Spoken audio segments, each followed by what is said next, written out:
Thank you so much for joining us today for this session on lighting up the future in digital equity in Arizona.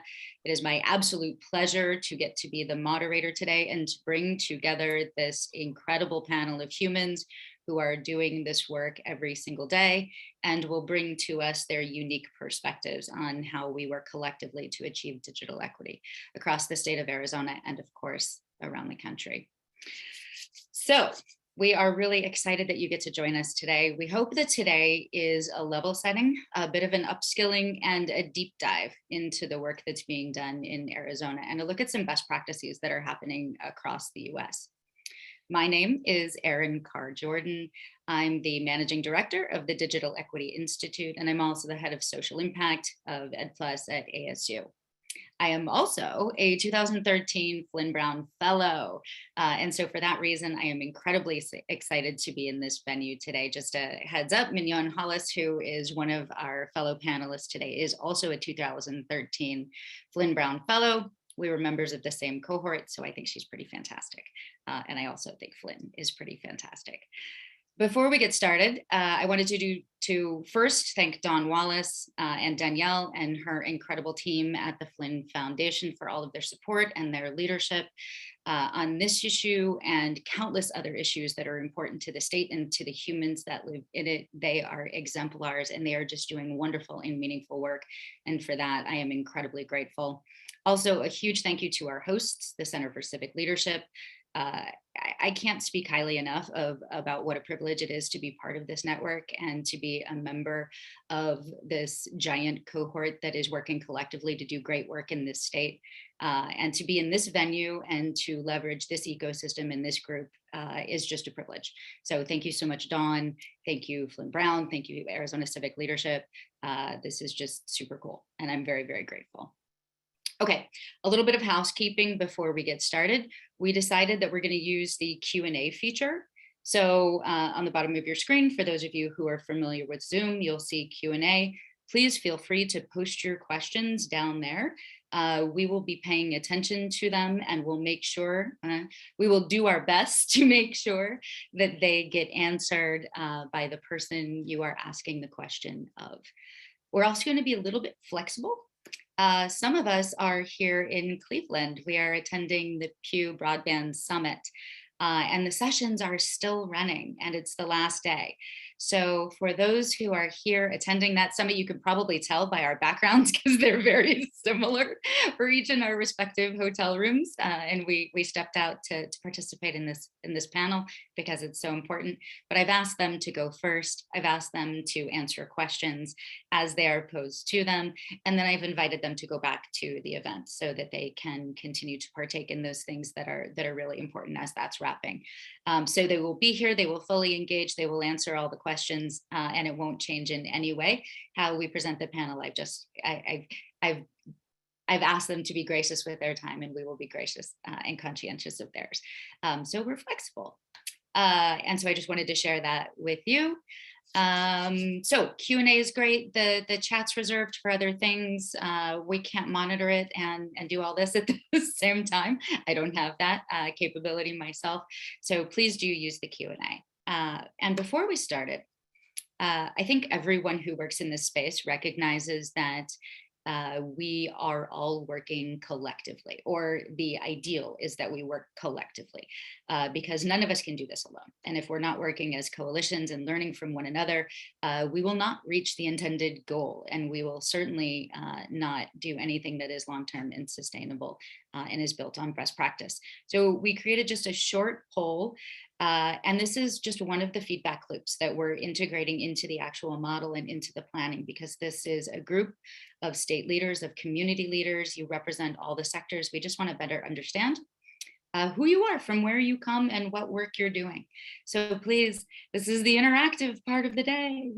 Please just take a moment and please fill out the poll. Let us know those things so we can all see it. And I'll give you some time and I'll stop talking.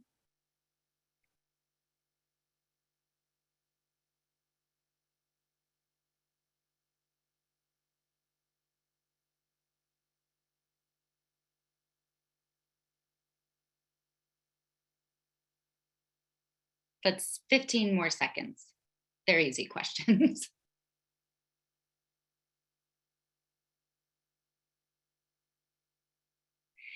And we did talk yesterday about the question that relates to broadband use or access. Part of that extends to people who are doing any kind of work in digital equity.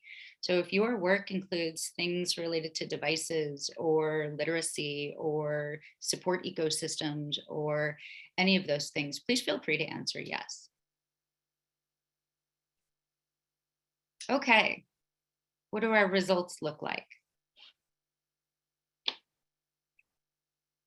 Let me see here. Okay, most people are from, this is a really good representation.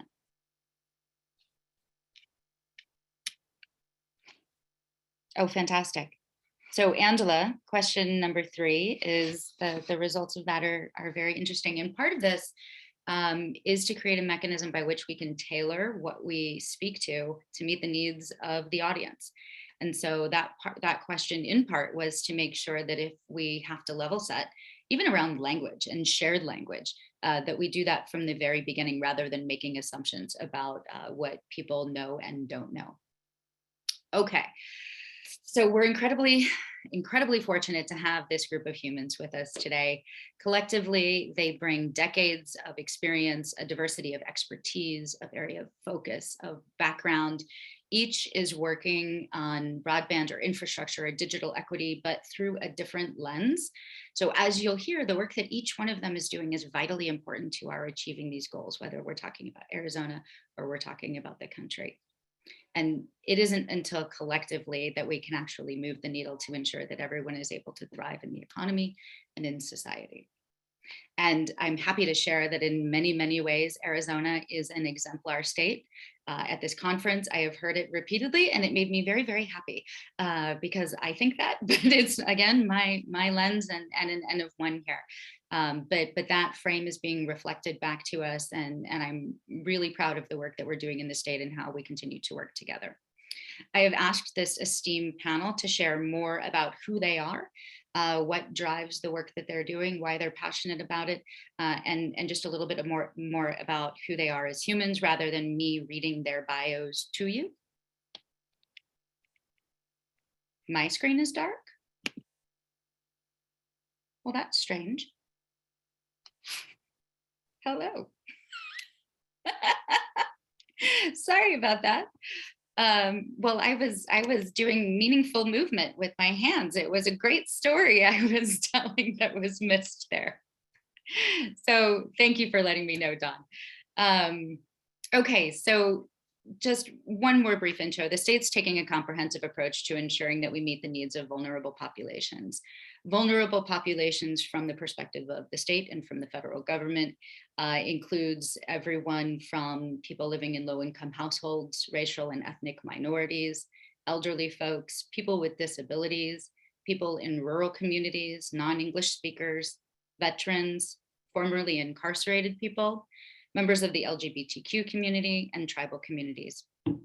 I shared very briefly that I work for the Digital Equity Institute and for ASU. The Institute itself is a nonprofit. We were stood up to ensure that the state could address all of those complexities of vulnerability, and that as we work to develop the plans to achieve digital equity, that those plans are community responsive and that they are comprehensive, scalable, and designed to be sustainable over time. And thanks to Jeff, we're working in close partnership with our broadband and infrastructure colleagues so that as affordable, reliable, high-speed internet is made available, that equity and empowerment are tightly woven as part of that model. And it's one of the reasons that I think Arizona is doing such great work, because you don't have a broadband conversation without the digital equity conversation, and the teams are walking in lockstep.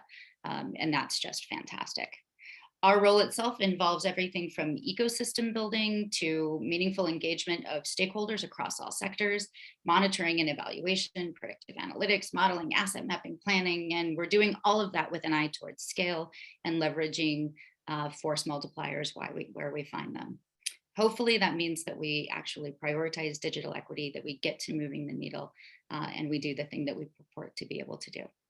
I'm sure all of you have heard that this is a once in a generation opportunity, and that this is a potentially catalytic amount of money if it's used wisely.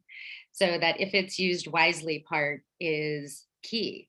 So this group together, hopefully today, can help take and shape the frame so that we can talk about what wisely actually means and how we can work collectively to work towards achieving that goal. So without further ado, I will introduce very briefly each of our panelists, and then I will turn the floor over. First, Angela Seifer, who I think is just an incredible human. Angela is the Executive Director for the National Digital Inclusion Alliance. Jeff Sabatka. Jeff is the Arizona State Broadband Director for the Arizona Commerce Authority. Mignon Hollis. Mignon is the Executive Director of the Arizona Regional Economic Development Foundation. Derek Masseth. Derek is the Executive Director of the Sun Corridor Network. And last but absolutely not least, one of my favorite people, Rufus Glasper. Rufus Glasper is the President and CEO of the League of Innovation for Community Colleges. And you can just hear the expertise that is about to be shared, and I am just delighted. So Angela, the floor is yours. Thank you again for being here. I really appreciate it. Thank you, Erin. This is very exciting, and I find it very entertaining that there's 3 of us in Cleveland sitting in our hotel rooms, and I'm the only actual Ohioan of that group. I'm from Columbus, I live in Columbus, Ohio. I'm from a small town in Ohio. And so I am thrilled to be having this conversation with you all. Again, I'm Angela Seifer. I'm the Executive Director of the National Digital Inclusion Alliance. I helped found NDIA about 7.5 years ago because there wasn't an entity representing the kind of work you all are talking about doing. So we are a place where we help those folks talk to each other. We learn their best practices. We provide technical assistance, but then also we document those best practices, and we take that to both the folks on the ground doing the work so that you have something to reference, but then also we take it to policymakers, which is how we ended up with $2.75 billion for digital equity. So we're thrilled that is a reality, and we're thrilled to have Jeff as the one in Arizona who's in charge of that money. You all are in very good hands. The work NDIA does is really about making the most of that now, and making sure that we help you in the ways that you need help from us. So we have staff who have created amazing toolkits. There's a lot on our website around what is digital equity and what's digital inclusion and how do you do these things. When we first got started, we had our own confusion amongst those who had been doing this work, which I've been doing this work over 20 years. We just didn't call it digital equity then. And so had gathered up others who have been doing the work. And one of the things that we were talking about is, well, we don't have definitions for digital equity and digital inclusion, and we're kind of talking past each other on some of it. And do they actually mean different things, or do they mean the same thing? And so the definitions that we came up with is that digital equity is the goal. This is where we all want to get: individuals and communities having full access to information communication technology to do whatever it is they need to do. But then digital inclusion, that's the work. Right? This is the on the ground. How do we make digital equity a reality? Well, affordable broadband in the home, and then the right device, because a mobile phone isn't always it. And then there's the digital skills. Who's providing that digital skills training, and where does one go for it? And is it in the language that I need it to be in? And then the applications, are the applications the ones that I need to meet my needs? Those are that's the digital inclusion, right? All of those things that would then get us to digital equity. So what you all are figuring out and talking about is how to do that both in the local communities and at the state level. So Jeff's job is to figure it out at the state level, and might I say Erin's job to figure it out at the state level, but then it's also everyone doing it at the local level. And there's no reason to wait for that federal money. You all haven't been waiting for that federal money up to this point, right? You're figuring out the local level, and there's a lot of so who's doing what? Wait, what? Who has devices? Wait, is there a subsidy for that, or is there not a subsidy, right? So that's what's happening in a lot of places. You are not alone at all of figuring that out. So we think of that as asset mapping, coming from that place of, yeah, we have resources. We have something, somebody knows something, right? So figuring out what you already have first, and then figuring out what those gaps are. What's really fabulous about how NTIA, the federal agency with all this money, has structured this is that what they're saying to Jeff and all the other Jeffs that are in all the other states is they're saying, okay, well, here's some money for deployment. so you can make sure everybody has access to broadband. That's huge, right? That the infrastructure needs to be there. And then here's some other money, and this is going to help you with digital skills and devices, and helping folks know how to access. There's another federal subsidy. There is actually a federal subsidy for broadband service. It's called the Affordable Connectivity Program, $30 a month for eligible households. This is a significant investment. So who's doing all those things and being able to pull it together, right? So at the state level, Jeff, and he'll tell you more about this, has to create a plan, right? So it has to figure out both that availability of the internet, but then also the digital equity side, which is that affordability piece. It's the devices, it's the digital skills, it's the tech support, it's, how do you get access to that affordable connectivity program? Putting that all into a plan and making that availability problem and the digital equity problems, having them merge together. Right? Because if in places where there is no service, if we only focus on building the service and we don't also focus on affordability and the other barriers, we're going to be sadly disappointed when we build it out and it ends up with the same problem in places where there's already infrastructure, is that people aren't subscribing. So making sure to pull in folks at that ground level. So that stakeholder engagement is really huge. Having folks who are already working in our most disadvantaged communities to help us, they are the ones who can help us understand. In fact, the individuals themselves who are less connected, having them engage in the stakeholder process so we can hear from them and understand, so why don't you have internet at home? Right? What are the particular barriers for you? Is it the cost? Is it privacy and security? Right? Are you worried about someone's going to turn you in for something or other?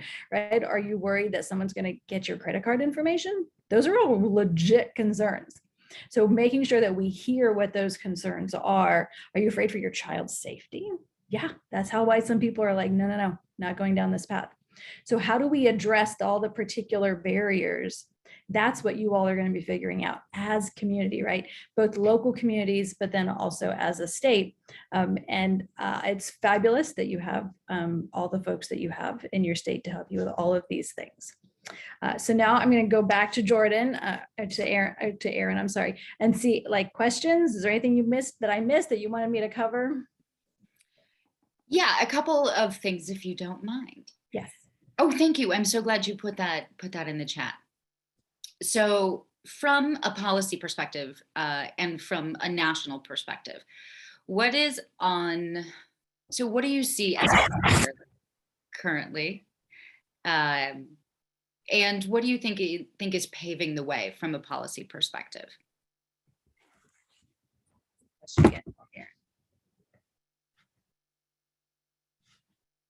I'm sorry, I don't think I quite understand. Can you ask again? So are there any policies that are hindering doing the work at scale? Oh, I see. And are there any policies that are making it easier? I think the policies that would hinder it are those that already in existence for existing programs, where folks are like, well, we have to run this, we have to run our workforce program like this, because this is how it's set up. And a lot of times those workforce programs in particular are not updated for the modern age, where you have to have digital skills. If you want a construction job, you need digital skills. To apply for anything, you need digital skills. So, and this is a question for you all to address at that local level. And sometimes these are often state level policies, to figure out what those barriers are. The thing we have in front of us is this huge opportunity of this money and the stakeholder engagement process, which I'm sure will sometimes be a little bit on the painful side, but to get through it and figure out together what your assets are and what those barriers are. And the barriers can be anything. It might be policy barriers, but it also might be language barriers, right? Like there's lots of things that keep us from getting where we want to go with technology. Absolutely. Just leading into that, before we open up the questions to the attendees, one of the things that we've heard as a common theme, both in Arizona where we're talking with communities and here at the event, is that some states, some folks don't know what digital equity is yet. So they're very familiar with broadband and speak the language fluently, But when we talk about digital equity, it gets a little bit squishy. So how are you approaching that? And is there a technique that you're using in your work regularly to get people from really not understanding to being able to engage meaningfully? Yes. So I think one of the simplest ways to do it is to undergo a workshop kind of process where you have a discussion with folks to say, how are you using technology in your life? What is an example of something where it's made something easier for you to accomplish, right? Like online banking or registering for a class or whatever it is. But then to discuss who are the individuals in your life where you see their non-use of technology impacting their ability to live fully. There's somebody in all of us, right? Somebody whose impact has been limited. And particularly when you pull in folks who work with low-income populations, their examples are going to, they can really have to do with their particular line of work, not just my mom or my dad or my uncle or whatever, but it has to do with the folks that they work with and how they've seen it be a barrier to often the services that organization itself provides. So framing it like that helps folks see the barriers, and then having that discussion with each other can help them see what that is amongst the other folks that are in the room. And it feels a little more real that way, rather than having someone like me come in and say, these are the barriers, is what is keeping folks from this amazing tool, which can be problematic. We all know that, but it is still a really valuable tool that we want folks to be able to make their conscious choices. Just like I make a conscious choice, right? When I'm going to go for a walk, I'm not going to take my phone, right? I make a conscious choice because I want to disconnect, but you want everybody to make that conscious choice. Yep, absolutely.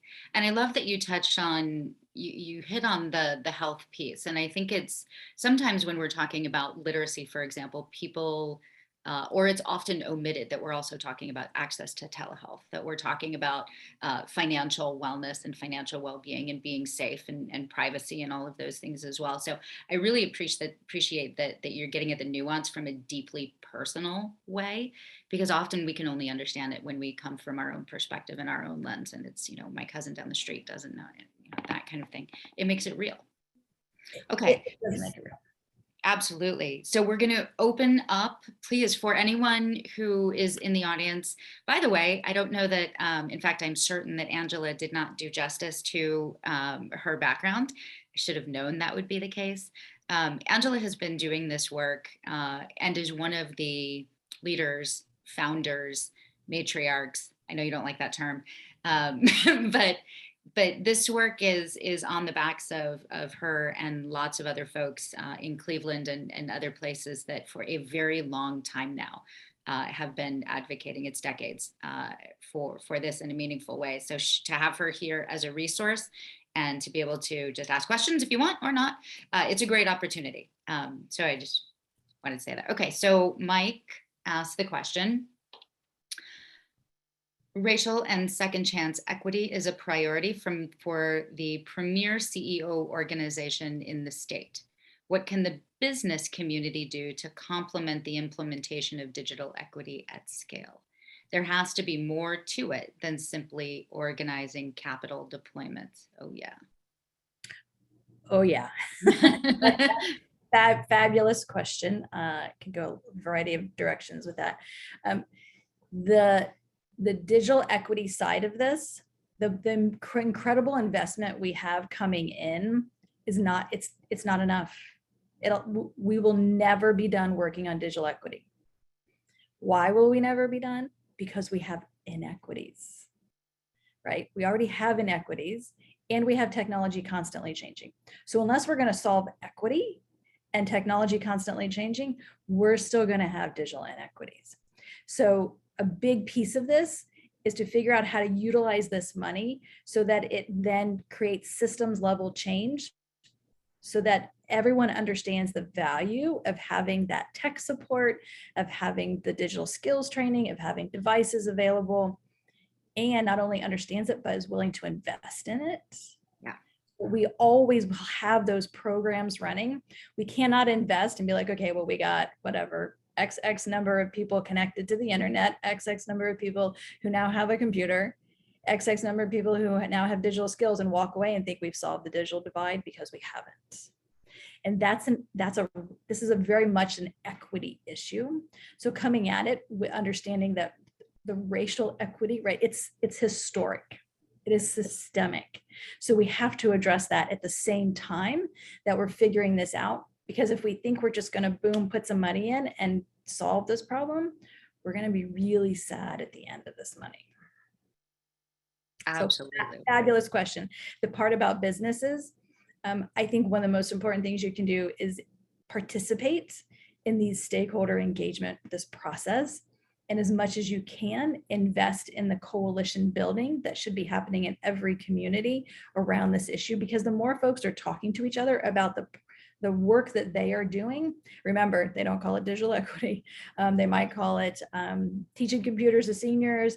They might call it computer refurbishing, right? So, but there's a lot of that going on right now. Whatever it is that it's being called, to pull those folks together, or those who aren't doing the work but could be doing the work because they already serve those communities, pull them in and pull in the industries that benefit from folks having access to the internet. Who benefits? Well, retail, health, finance, government. Lots of folks benefit from more folks having access to the internet. So have them be part of the solution, both investing financially, but also just investing that people time. Absolutely. Thank you so much. Any other questions? By the way, that was a phenomenal answer. Thank you. Okay. Anyone else? Angela, thank you so much for your time. I appreciate it. I'll see you later. Okay. Now it is my tremendous pleasure to turn the floor over to Jeff Sabatka. Jeff, thanks so much for joining. I appreciate it. Angela just set the stage for what digital equity is, what it is that we're talking about when we're beginning these conversations and beginning to look towards planning and working collaboratively. I would love for you to share more about what the state is looking at, both from a policy and a funding perspective. Because if anybody isn't talking about digital equity, they are likely talking about the funding mechanism that's coming down. So please, the floor is yours. Absolutely, Erin. Thank you so much for the time. And as you mentioned, Angela's a pioneer in this area. One of the folks that I have looked to for guidance over the last couple of years. And a lot of what we're doing is based on her hard-won wisdom in this area. Probably the worst kept secret in the state is that we're going to be hiring Erin and the Digital Equity Institute to run our digital equity program in Arizona. Incredibly excited.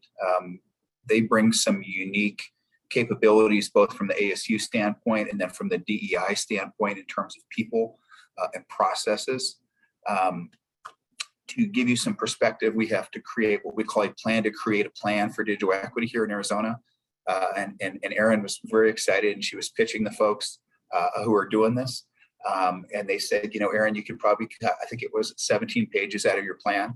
So she's very ambitious, and I think that we're going to come up with something that is one of the best, if not the best in the country. So I'm incredibly excited about that. From a broadband standpoint, the state broadband director, I've been in this job a little over 3 years now.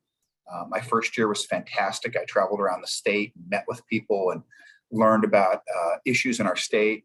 Second year, COVID hit, and we were really thrown into a whirlwind of change and difficult times. And then this last year has been incredibly rewarding, because one of the challenges with broadband is we've always had good ideas on what we want to do. Unfortunately, we've never had the level of funding to do it, both privately and publicly. And there is a tremendous amount of money that I would like to talk to you a little bit about today, because I think that this is a once in a generation opportunity. And as Angela had mentioned earlier, building it is not enough. Handing somebody these amazing tools, I think it's great. I think that we will certainly work with our different communities, but I think that it's more importantly that not that we just work with them to provide the service, but we provide them the understanding and the insight to make the most of this. This is something that I'm incredibly passionate about. My background, I have worked in the telecommunications industry for over 25 years. I spent a lot of time with AT&T at the corporate headquarters in Dallas, learning a lot about how things really work in this industry, and I've tried to apply that. And I believe that we in Arizona have an incredible opportunity because in many ways we have a blank slate of what we're doing. There are other communities that have very extensive infrastructure in place. Unfortunately and fortunately, that isn't the case outside of Phoenix and Tucson. So we're aggressively moving to build this infrastructure. Couple good examples off the top of my head. We are working with a broadband carrier in Kingman and Lake Havasu City called Allo Communications. Allo is also going to be doing this in Yuma and providing broadband at a service, 10 gigabits to every address. So 10 gigabits up, 10 gigabits down. That's 10 times faster than we can get in the Phoenix and Tucson areas. So you're going to see cities like Kingman leapfrog Phoenix, which is fantastic.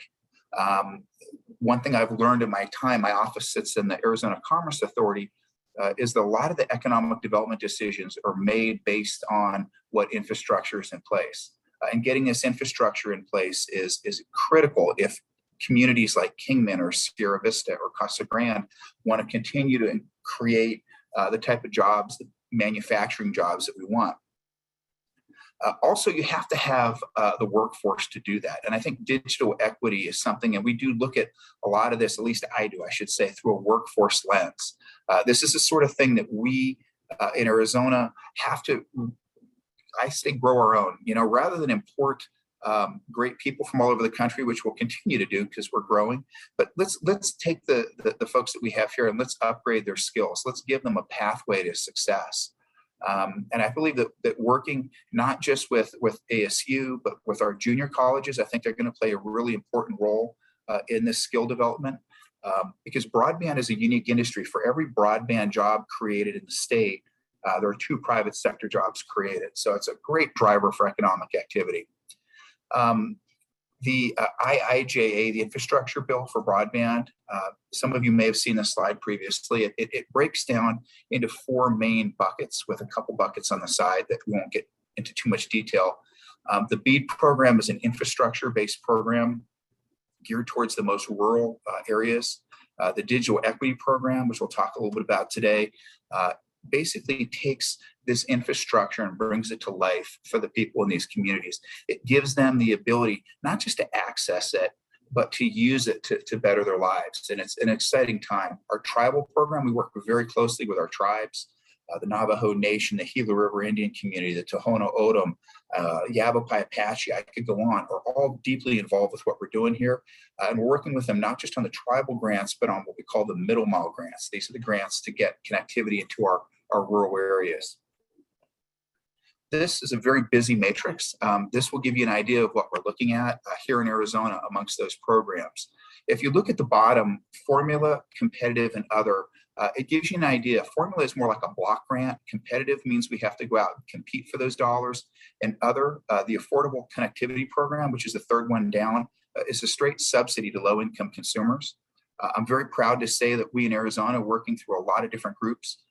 Derek Masseth, who's on the call as well, and in the Sun Quarter Network, our state library, the wildfire group that works with folks who get behind on utility bills, have worked with our low-income consumers to get this subsidy for Arizona. Of the 50 states, and we're certainly not in the top 10 for population. I believe we're number 11 in total signups, which is a testament to everybody working to make this happen. This subsidy is the difference between many families getting or not getting broadband. It is an economic decision. And in some cases, companies like Cox Communications, which has been a great partner for us, provides a service here in the Metro Phoenix area called Connect to Compete. It's $10 a month for 100 megabits for families with low-income families with children. You put that $30 subsidy, it's free internet for those folks. So we're very much fans of that program, and we try to work with our other carriers to do that as well. The Bead program, the top one, that is the big one. We're looking at about $833 million, which is pretty significant. One of the challenges we have is the matching, but we do work with carriers and communities. Many of our counties have put up money. You look at Yavapai County has put in $30 million of ARPA dollars, Yuma County $20 million, really to participate. I'm a big believer the more partners we have, the bigger, stronger coalitions is how we make this work. There are some competitive programs. I mentioned the middle mile program. The digital equity program has a little bit of both. Erin and I are both pretty competitive people, so we're going to go out and we're going to get this money for Arizona. We're excited about this. $63 million is the call it the block grant portion that we expect to get. We are going to work directly with different groups, foundations, NGOs, education organizations.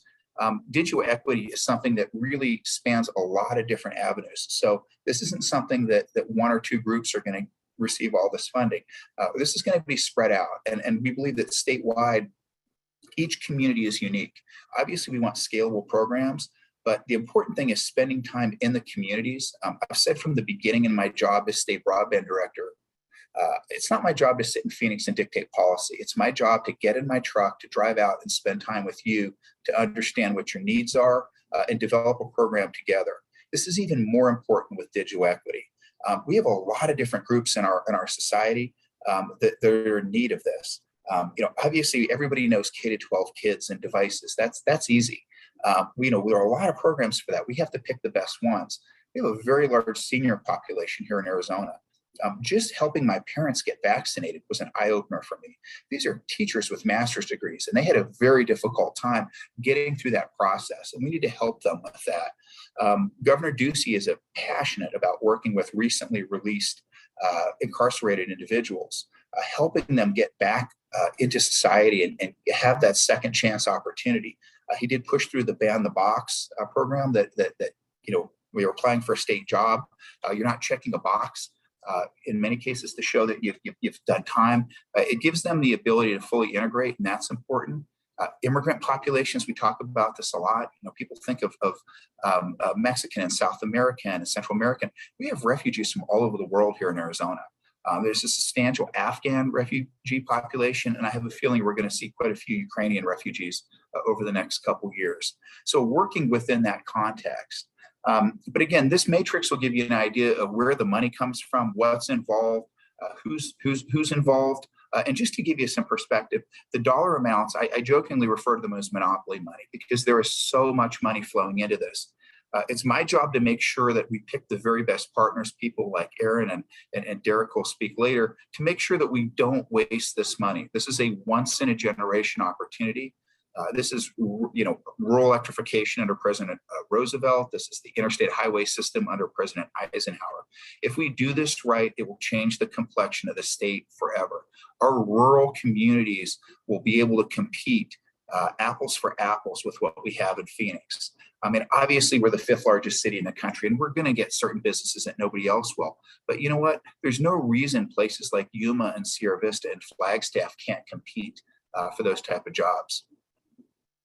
I'm going to flip through this very quick, but this just gives you an idea of what the Bead program, the digital equity program looks like.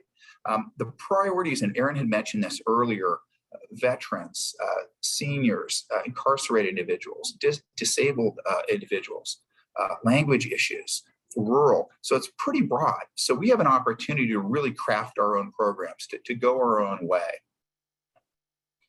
In terms of eligibility, I think it's important to understand that there are a lot of different groups that can do this. We're not picking winners here in the sense that we want one avenue or one government or certain types of nonprofits. The best ideas are going to rise to the top. I mean, I love the idea of taking programs that work effectively in our state. I had the opportunity to speak to your group, I guess it was last year, and Stephanie Parra in your group has a really interesting program with the Phoenix Union School District, Parent-Teacher Academy, where parents are trained, in many cases bilingual parents, on tech support functions so they can work with the other parents.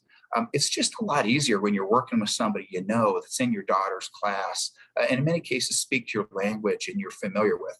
Love programs like that are local, that hopefully can be scaled throughout our state.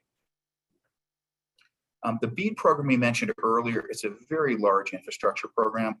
There's going to be a lot of money going to what we call unserved communities. These are communities that just are not below 25 megabits, 3 megabit upload speeds. You're going to see a lot of activity in some of our most rural areas. Oops, I got these mixed up a bit, sorry. And the digital equity pool, we're looking at some money for planning. We're going to spend a lot of time on that, and then ultimately the $63 million for implementation. And then lastly, just to give you an idea of some of the folks that can participate in this, the different types of foundations, different types of groups. Again, if your organization is involved in digital equity, we certainly want to talk to you. There's going to be a very large outreach program.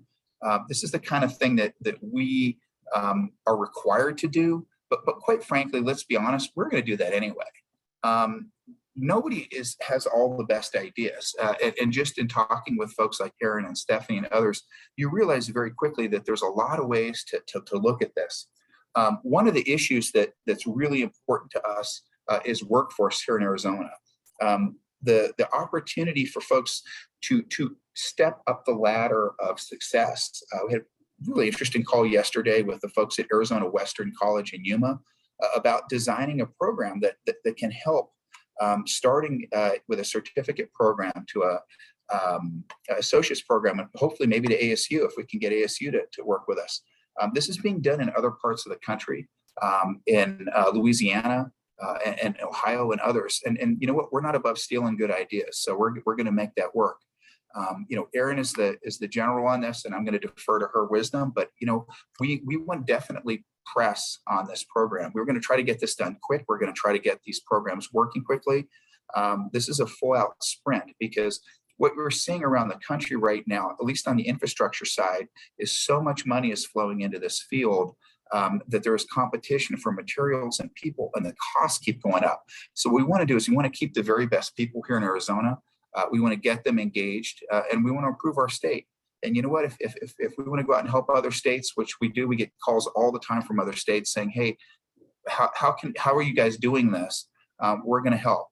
But much like in the airplane, we're going to put those oxygen masks on first, and we're going to take care of ourselves, and then we're going to work with our partners in the other states.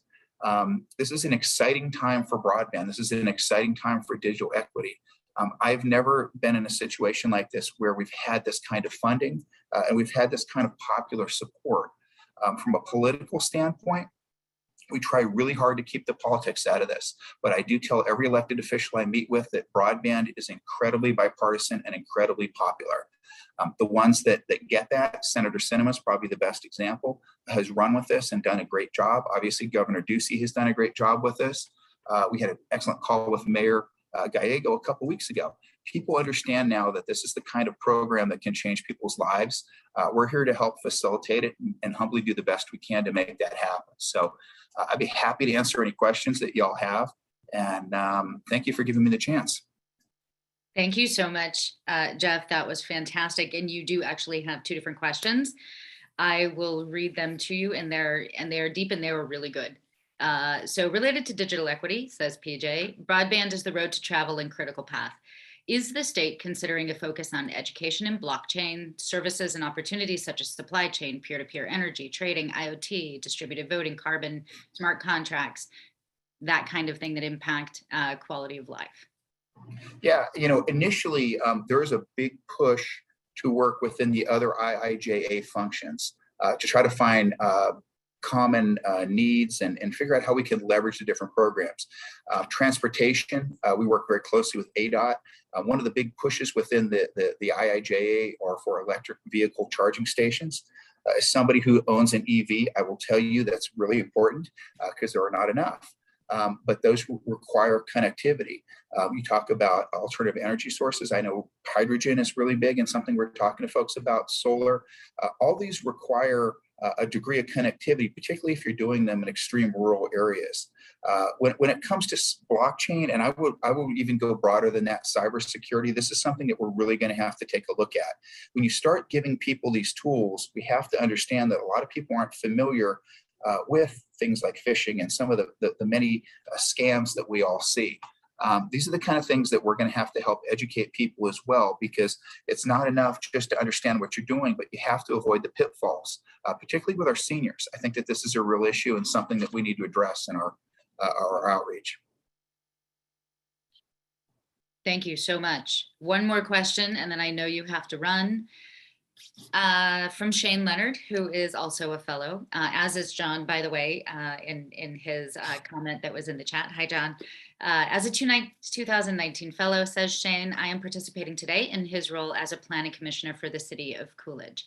Equity and equality are laudable goals, yes, they are, but how can we compel Cox, CenturyLink, and companies with demonstrated capabilities in customer service support to extend that service into rural Arizona?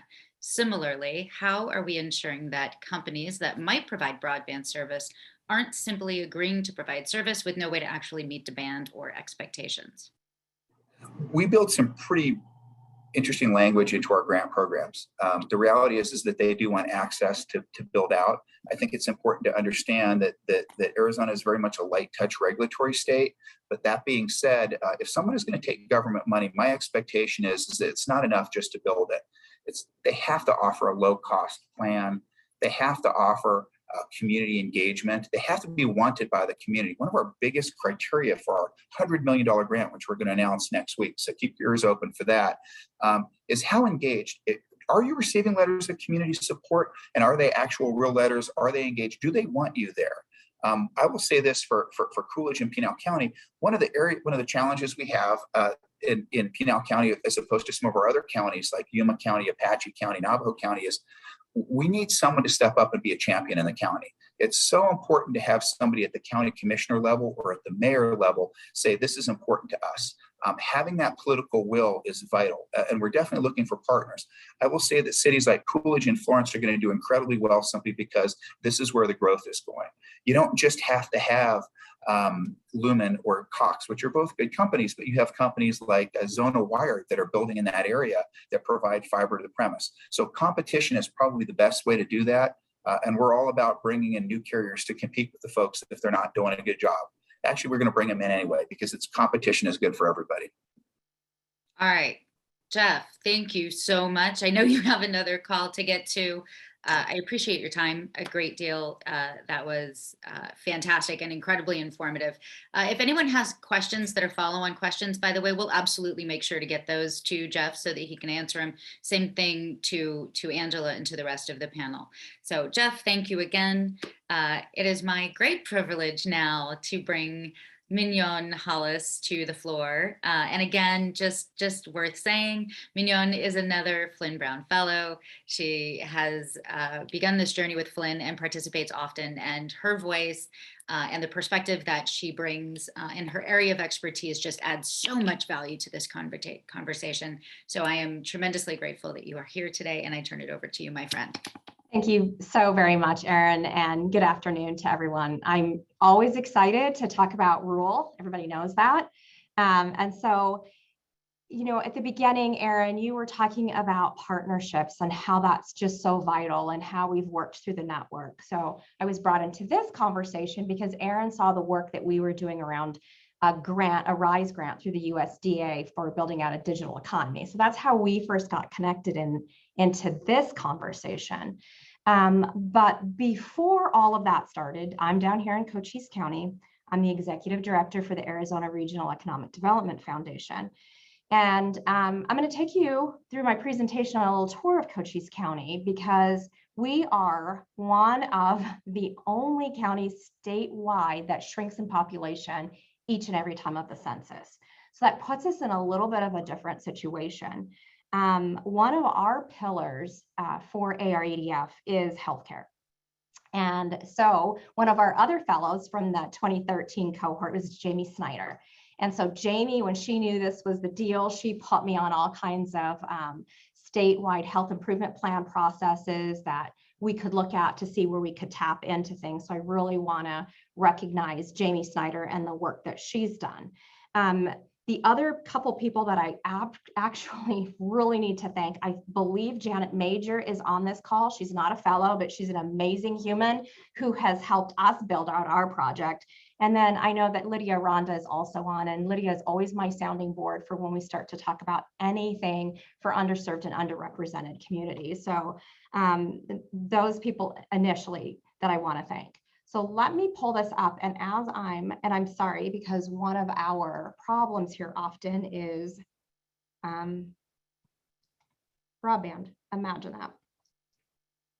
So when COVID hit, we were really trying to figure out, like, what can we do? Where do we go? It really showed how vulnerable our community is, and especially because of the inadequate infrastructure that we experienced. And our suicide rate was going up so high. It's kind of hard to talk about, but it just really brought everything to the forefront of what we could do. So I'm gonna go over here to my slideshow. Give me just 1 second.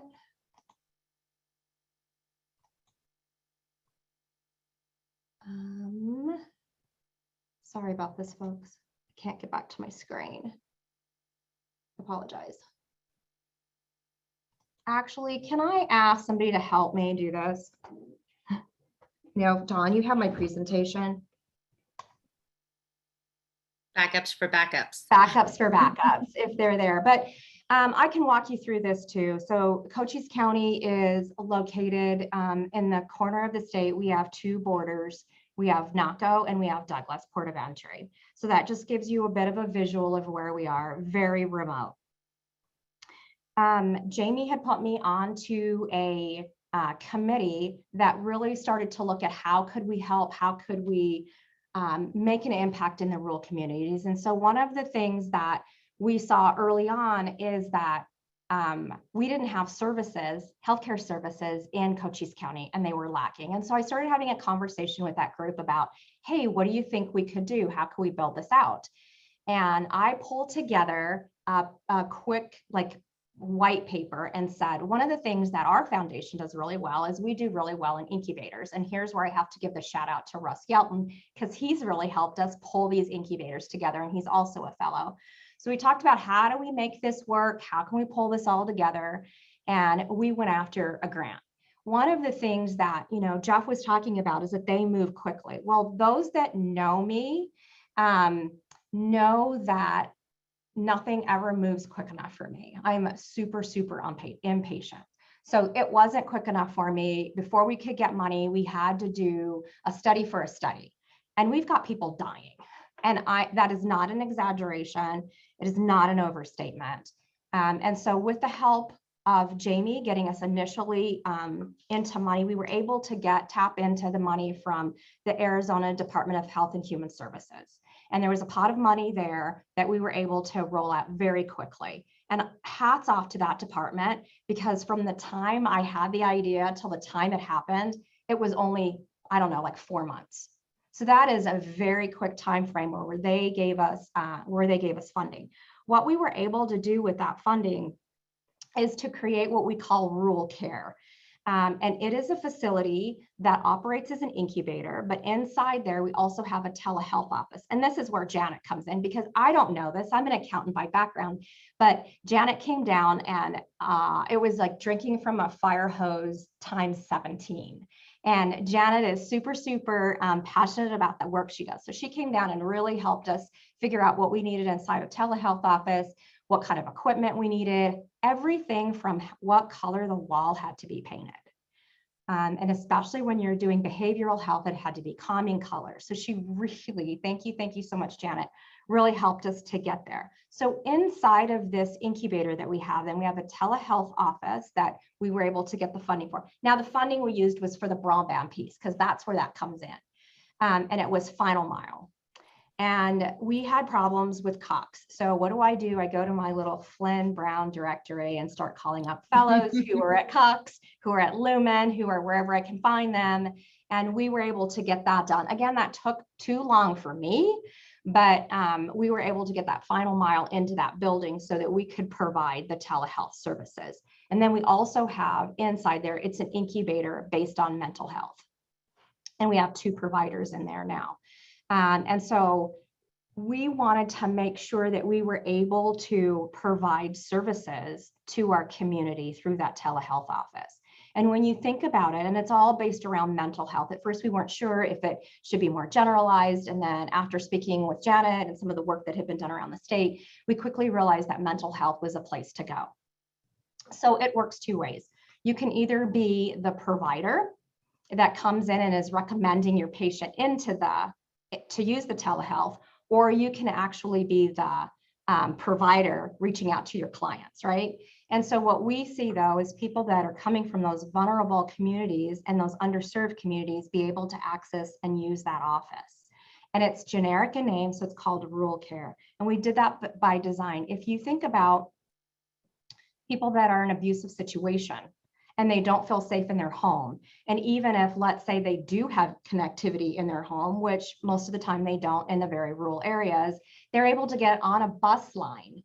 And so we're right across the street from a bus station. So that works perfectly from a bus stop. So they can still get into our building and they can receive services. And all they ever have to tell somebody is they're going to rural care.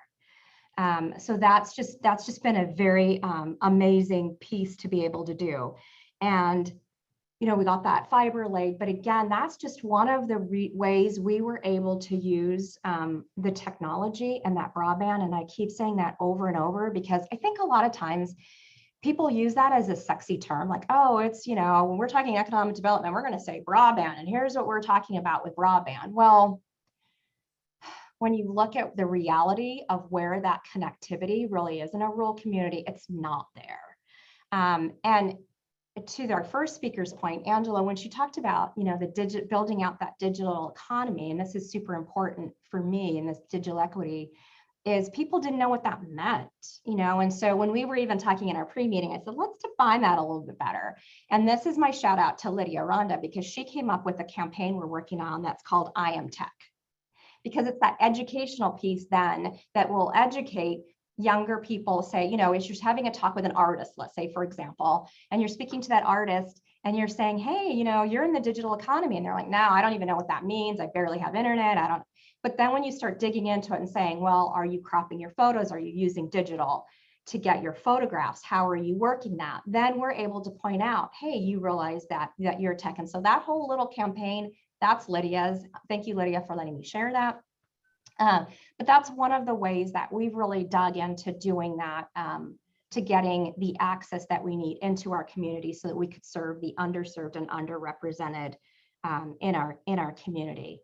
So I'm happy to take any questions or speak a little bit more about that if anybody's got anything for me. Thank you for making that.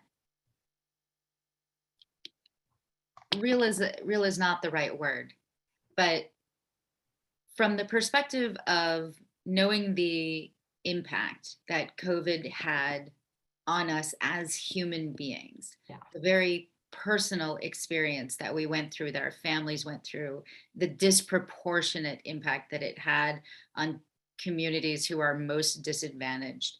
The story is important.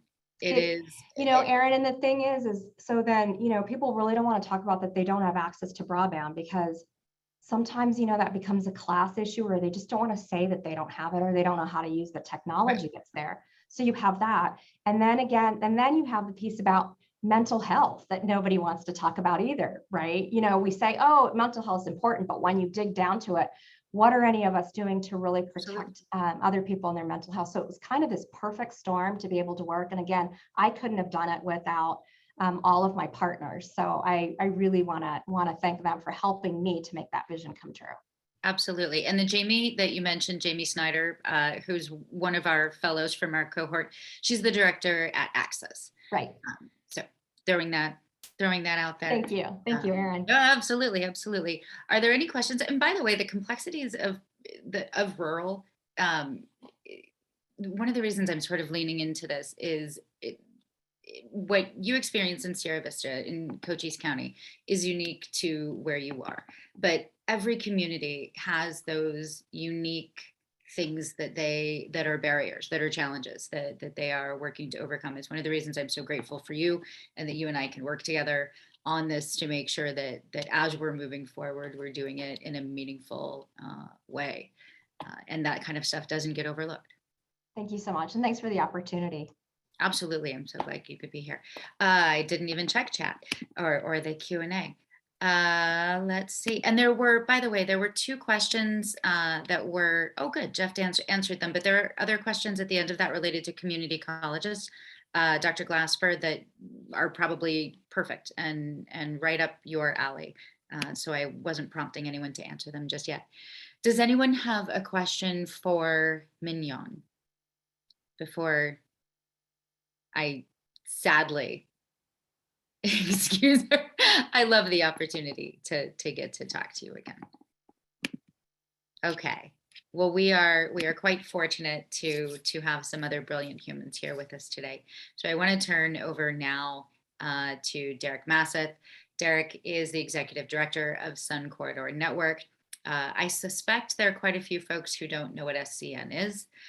So I would love for you to explain who you are, what you do, and how you are contributing and playing in this space. Great, Erin. Thanks for that introduction. And Mignon, before you leave, I just want to say I very much too appreciate how you made you made it real, right, and human. Except that you stole one of my illusions from me, because I've been building. I borrowed. I did not steal. No. I'll tell. So I've spent the preponderance of my career, pushing probably 30 years at this point, building and managing very large infrastructures in support of education, largely in support of education. And people think that that's a high pressure job, and there's a lot going on, and certainly those things are true. But I have always said, but the good thing is it's not life and limb. Well, it is now, or at least it can be, and you really drove that home for me just now. So I'm dealing with the loss of that illusion as I enter this conversation, but it really does drive it home, the value and the impact that broadband can and does have. So thank you. While I pull up my slide deck here, I did introduce myself there a little bit. So I'm Derek Masseth. I have spent quite a lot of time, 28, 30 years now, building and managing infrastructures in support largely of higher education here in the state of Arizona. Are you seeing a slideshow now? The whole show, not the presenter view or whatever? Okay, good. Awesome. And so, yeah, Erin, I suspected people, some on this call might not even know the Sun Corridor Network exists, or that Arizona has such a thing. And so I did start with a bit of an introduction. So we're a network operator here in the state who has a public service mission, right? So our mission is very much to enable and improve internet access throughout Arizona, because we know that empowers communities to engage in education, science, telehealth, and other activities. And we do that through a various means that we'll talk about here in a bit. But we call ourselves Arizona's Research and Education Network. And the truth is we are founded by and remain embedded within the university system here in Arizona. So we suggest that we're a public sector, public service agency, and it really is absolutely core to our mission as an extension of the university systems. They realized back in 2013 that they and their missions would be advantaged by the establishment of a dedicated network focused on the unique needs of higher education and education more broadly, along with their research missions. And so they founded this little organization known as the Sun Corridor Network. And in the 9 years now, I guess, since our inception, we've had the privilege to kind of branch or expand our mission from focusing on the universities to being able to take our broadband expertise and our presence in the market and begin to deliver internet and intranet inside of the state of Arizona capabilities to K-12s, K-12 schools, libraries, community anchors, municipalities, really any public sector agency in the state. So we're broadband experts kind of embedded inside of the public service mission of the university systems here in Arizona. This is a slide that just says, you know, we sell ISP much like a lot of the other actual traditional commercial ISP services. Kind of an example sheet of our current memberships. And one thing I always like to point out on this slide is that, you know, there's a bunch of icons here, but if you look at Arizona State University, you know, single biggest university in the country at this point with over 180,000 learners. Maricopa Community College is the single biggest community college system in the United States of America. And so, you know, we live up to the demands on a daily basis to two of the largest and most complex educational enterprises in the country. So then that's a fun challenge. We enjoy it every day. As an extension of those university missions and of their need to connect their students and their commitments to the communities that they serve, we've been involved in a collection of digital equity projects and just wanted to go through a few of those as exemplars for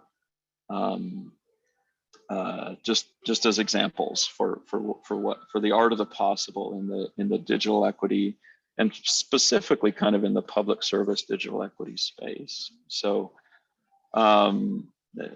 Maryvale is a community in Phoenix, not terribly far from ASU's main campus or their downtown campus, where the Watts College has a Maryvale 1 square mile initiative. It's a community that is underserved in a lot of ways, and they don't get a lot of very good broadband in the area. And it's even when it is available, it's not particularly accessible from an affordability perspective. And so,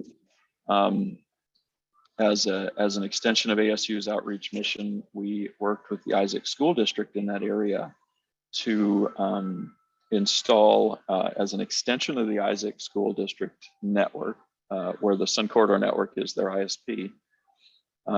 We took broadcast equipment that's pictured in the right of this picture, the one with the bricks on it, on the rooftops of the schools, and that broadcast internet into homes in the area through this picture here in the center, thereby connecting students to their school. And in most cases also to the internet if the household wanted it,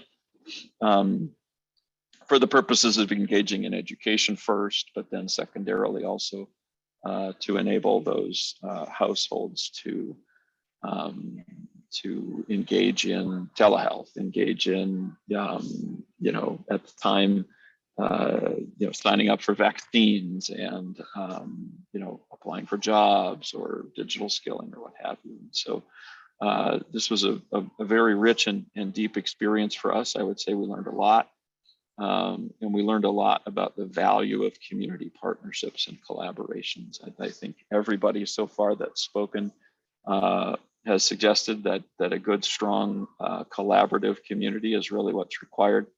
Every community has its own kind of personality and footprint, and so you know, bringing the knowledge of your community to bear when working with networks and building networks to purpose is critically important. Another set of activities we've been pretty intimately involved in, and this is one that's pretty near and dear to my heart, but it's the activities in and around Yuma County, and they're an exemplar project for me because they are one of the examples of when everyone comes together, right? The county, the city, the other, you know, the city of Yuma plus other, the other cities and towns in the area, the economic development folks, businesses in the area, the schools, the libraries. Literally they had a working group out in Yuma where everyone who had an interest in advancing broadband was welcome and encouraged to participate. Ultimately, they ran an RFP for a middle mile network. It's a little bit hard to see, but it's the green lines on the map that they're going to get built, a fiber network that spans basically all of the communities in Yuma County. They ran an RFP. They used ARPA dollars to make an award to Allo, the company that Jeff mentioned a bit ago. And because of the collaboration and because of their deep knowledge of what their community needed, they were able to secure, I think, the right set of assets from the right provider. Sun Corridor Network was at the table throughout as an advisor and as a public service organization that understands this industry quite well. And we're ready to do that elsewhere in the state.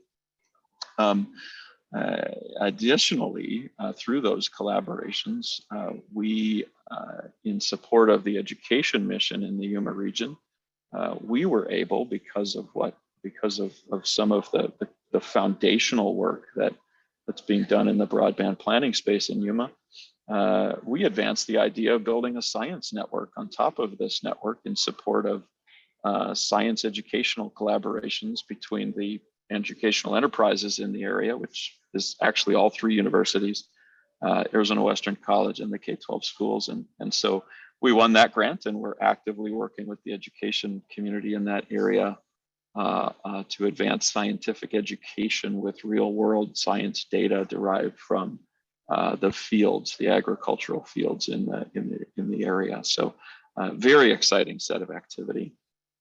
And I'm going to rush through this because I'm in a hurry to hear from Rufus. So another example, City of Page. This one's interesting because we have an interest in collecting science data about the ecosystem in Page, but Coconino Community College and Northern Arizona University also have a need to get connectivity into some households in Page.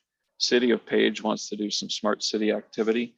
So we sought and achieved a grant to put some CBRS, that's fundamentally private cellular networking, on the rooftop of Community College in Page, and we're delivering on all of those use cases. And so it's an exciting project there. If you haven't heard of the Final Mile project driven by the Arizona Rural Schools Association, it's kind of a different model from the ones I've just talked about. But it fundamentally enables providers to leverage the fiber that exists at most schools in rural Arizona and school facilities to broadcast, much like we did at Isaac in Maryvale, to broadcast internet to the surrounding communities. So 5 districts are lit up. We've served in an advisory capacity to this project. There's 4 new opportunities on the streets now. And we would love to take this statewide, or at least to any rural school district that is willing and interested.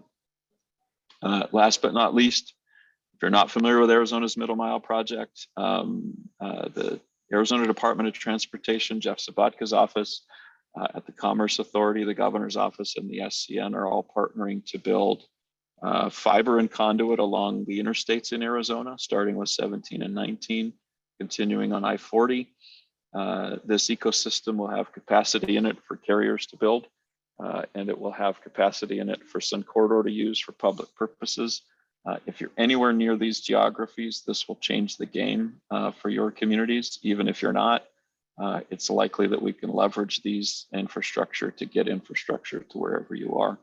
These projects will go live early next year, and they are going to change the game for delivering broadband in support of digital equity throughout the state of Arizona. So last but not least, and then we can jump to questions and/or Rufus. But from my perspective, the keys to success, I think they've already been mentioned a fair amount, but engagement. You see engagement, collaboration, partnership, they're all different ways of saying almost the same thing, right? So work together, represent your community, advocate for your community, bring people together.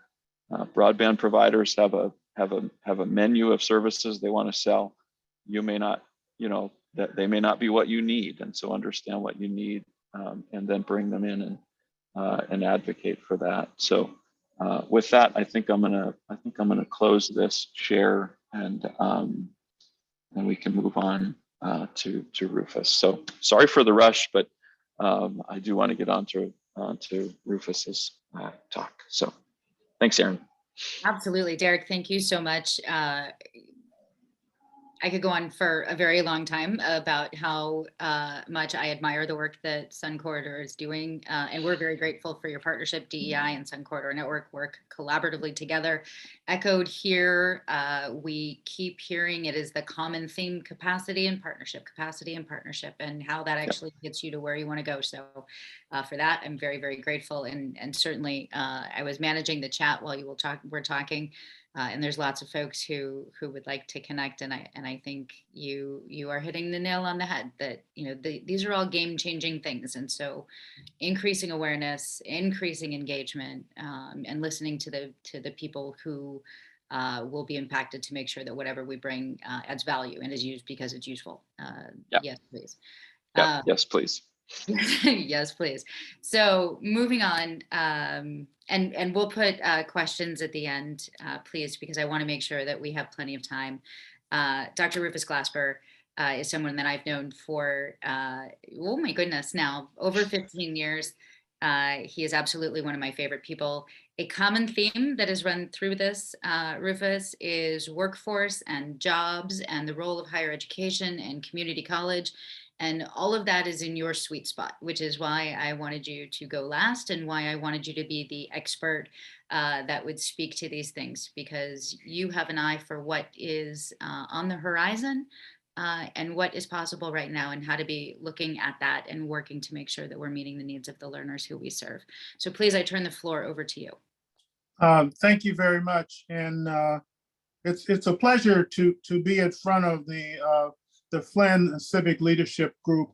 I am the president and CEO for the League for Innovation in the Community College, which has been located in Arizona since 1999. And prior to that, I was with the Maricopa system for 30 years. So in the role as the CEO for the system, I had an opportunity to speak to the Flinn Leadership Group on an annual basis, sharing my opinion. I have a lot of opinions about a lot of things.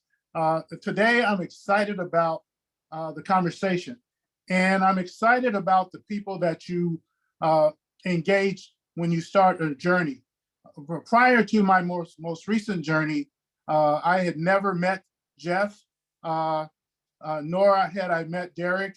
And I'll tell you a little bit about the project. And I got reconnected with Erin.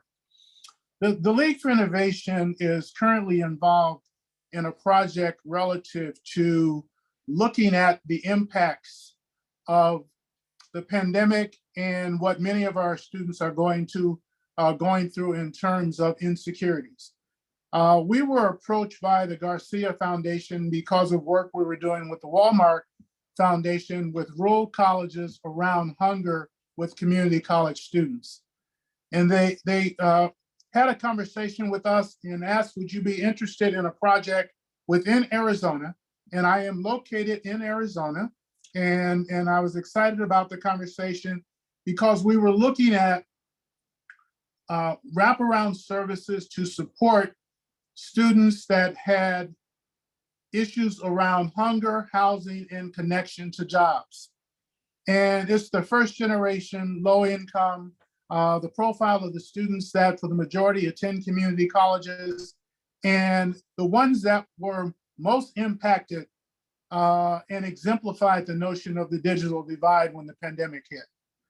And as we were talking about what the project was about, it involves wraparound services to support these students and others in our ecosystem within our community. And it's about bringing resources to those areas within our state. So I was tasked with the opportunity to bring together a minimum of 4 colleges that met a profile. And that profile was Hispanic serving institutions, 25% or more, tribal serving, and again, the profile of the community colleges.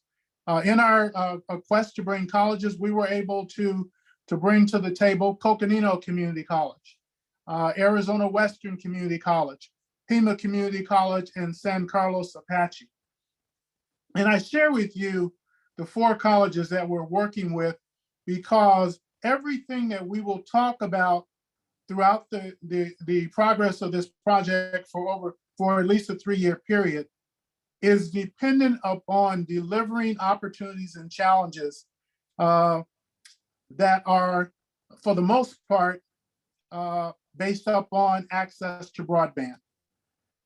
And when we think about the notion, if we can't get the broadband in place, we will have a difficult time achieving our goals. So as we entered into these conversations, I want to share some other information with you. The economic impact from the most recent information completed by EMSI on the Arizona community colleges, and this was in 2020, February 2020, prior to the pandemic. The economic impact to the state of Arizona is $14.1 billion, or 211,258 jobs. Throughout the pandemic, community colleges were impacted more in loss of enrollment than any other educational institution across the country. We are still experiencing double-digit enrollment declines. Many of those enrollment declines are precipitated by the fact that so many of our students are needing to support their families. They're choosing not to come to class, be involved in a structured schedule, and we're looking for other ways to attend classes that are not campus-based, ground-based, and getting our faculty to understand that, quite frankly, from my perspective, we're now looking at work-based learning and possibly trying to look at some schedules of our classes that are based around student schedules. So as we go through this particular journey, we are looking at the fact that in June of 2020, Opportunity America produced a publication that's entitled The Indispensable Institution, and they were describing community colleges. It's a strategy around reimagining our time and place and reimagining community colleges for the future and not for the day. Everything that I'm hearing today is evolving around the notion of digital literacy. It's evolving around what you did not know or even think you wanted to know prior to the pandemic. You are now forced into having some level of expertise that will allow you to move faster, quicker, and better, and understand how to support yourself in your community. The National Science Foundation is involved in a project that they are entitling as Missing Millions. The missing millions are those individuals that are not showing up and looking at undergraduate STEM classes as those classes that require math and require those areas of expertise that they think is far above their desire to address the areas of learning. And I'll run off some of the undergraduate STEMs. We're talking about cyber, IT, manufacturing, digital learning, bioscience, biotech, healthcare. These are all the areas of which we are now seeing opportunities for jobs. Conversations that were being shared today was around digital learning. And digital learning, where the question that came from Sudesh was, can community colleges and companies come together to collaborate and develop future local tech workforce? And the answer is, we should, or we should demise. Our opportunities are now. I have been proffering from my seat at the league that community colleges need to move at the speed of business and industry and not at the speed of education. If we move at the speed of education, we will not move nearly as fast, and we can't move as fast as technology is changing. So as we're looking at our programs now, you will see us looking at more shorter term courses. We're looking at fast track credentials, micro credentials, and micro pathways. I'm excited to hear about what Jeff was referring to, the conversation at Arizona Western about a certificate that can allow someone to get a job. And then if they want to come back to the community colleges to complete a 2-year degree or transfer to ASU or a state university, that option is there. That has to be a part of our thinking. We have to be able to position and look at this as an opportunity to have stackable credentials, to not look at the average student that comes into a community colleges for the sake of financial aid says that I want to graduate in less than 2 years, in less than 2.5 years, and I want to transfer to the university. That's 85%. In 3-year times, the actual number is about 26%. And if you look at what choices that students are having to make, life gets in the way. So what we are trying to look at right now is an opportunity to say, let's take life into consideration. Let's take the pandemic. Let's look at an opportunity for change. And let's see how we can partner with business and industry in order to move our curriculum process changes now that require somewhere around 10 months. And Boeing has come to a college within the state to say, I need harness workers. And we told them that we would be able to get you a new curriculum and train your people, but we wouldn't be able to start until it gets out of the curriculum committee in 10 months. And they said, I need it in 10 weeks. So we had to turn it around. We had to figure out how we're going to move faster and quicker and better. As we move forward, I want to talk about 2 other things that I think are supported by the meeting that Governor Ducey had with the community college presidents, where he talked about community colleges are part of that economic engine that drives Arizona's economic momentum. We should be looked at as one of those anchor institutions within our state. The needs of the global economy have changed. There should be increased focus on technology, and you've already talked about equity. There's incremental change is not enough. We need to do disruptive change at this point in time so that we can set the bar and move faster, quicker, and better. There must be multiple entry points into our jobs now, not just a single entry point. We should remove artificial barriers. And right now, for community colleges, under the accreditation type of standards for credit courses, you must have a master's degree in the area or a master's degree plus 18.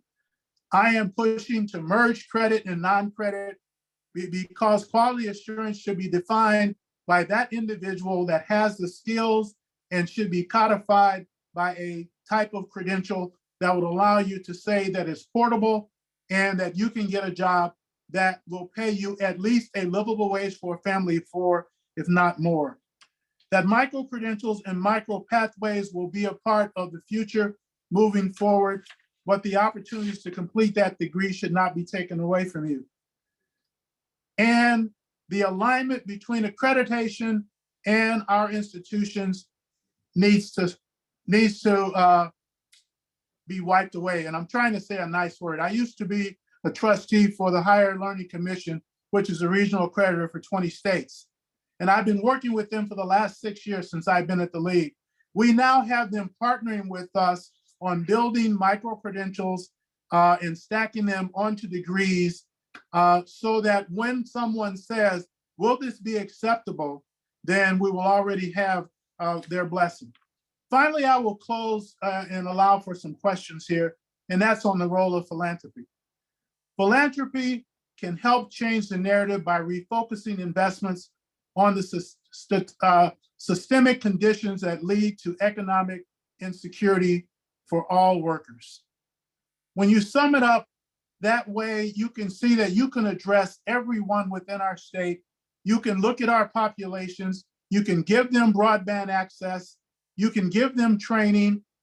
Within the projects that the league is working on right now, we're working on programs with the Western Association of Food Chains to bring in first generation students that can be managers and leads in Fry's, in Walmart, that can be part of this whole generation of faces that you have never seen in some of our major companies. We're also, as I mentioned, working with the Garcia Foundation on this particular project within Arizona. The time is now. The one thing I will tell you about this project is that with the work and the support of the Garcia Foundation and providing wraparound services, we've already exceeded over 20 to 22 contacts, such as Erin, such as Jeff, such as the Center for the Future of Arizona, Be a Leader, and all of these areas that can support us in our students and can help us reach our equity goals, help us reach our training goals. And we're also bringing to the table employers and apprenticeships and opportunities for the new digital age that continues to get newer and newer. And we hope to be a part of that journey for years to come. So Erin, that's what I have for right now, and I'm open to any questions. I was over here feverishly just nodding, which I've been told you're not supposed to do, but I was just, I was like, yes, yes. Thank you so much. I am so grateful that you were able to touch on so many things within such a short amount of time, and everything that you said, I completely agree with. We're talking about the jobs of the future, the connection between philanthropy to fill gaps, to make sure that we're getting to equity, that on the back of broadband, that we're building all of these other things, reciprocity between industry, pulling skills down to make sure that we're doing accreditation wisely. And thank you. I am really looking forward to working with you moving forward. I've been told that I'm supposed to have a call to action at the end of this. I want to make sure whether there's any questions. And please, by the way, if you have questions that we didn't have time to get to, my apologies for the time. There's just lots of really good people we wanted to have talk. Send them. We will make sure that they are answered. But I've been told there's supposed to be a call to action. So the call to action is this. Again, it will take everyone leaning in with their shoulders to do this work and do it well. Everyone has their own unique knowledge, skills, and abilities. We really want to collaborate. We really want to listen. We want to know what's unique in your community. We want to make sure that we're working and co-creating. And as we build the plan, that the plan is actually a good plan that will do the work. So from me personally in DEI, please reach out. Here's my, sorry, well, we'll send out the contact information. I can also put it in here. But please reach out. We absolutely want to work and to collaborate. Everyone on this call is a leader in your respective field. We take very seriously the role of collaboration and making sure that we're doing a very good job. To the panelists who just so generously gave of their time today, your expertise is just greatly appreciated, in your generosity and your willingness to participate. I am personally very, very grateful. To all the fellows who came, yay! Really glad that you're here and grateful that you're part of this network and that I'm part of this network. Dr. Glasper, Derek, Mignon, Center for Civic Leadership, thank you. Thank you, thank you, thank you. I hope you have a wonderful rest of your afternoon. And I really do look forward to working with all of you in the near future. That we are at an accelerated pace right now. So when I say reach out, I mean, like, go ahead and email me today and we'll talk. Thank you so much. Thank you. Thank you. Have a wonderful rest of your day, everyone. Thank you. Thank you. Thanks for the opportunity. Take care, folks. Bye. Bye.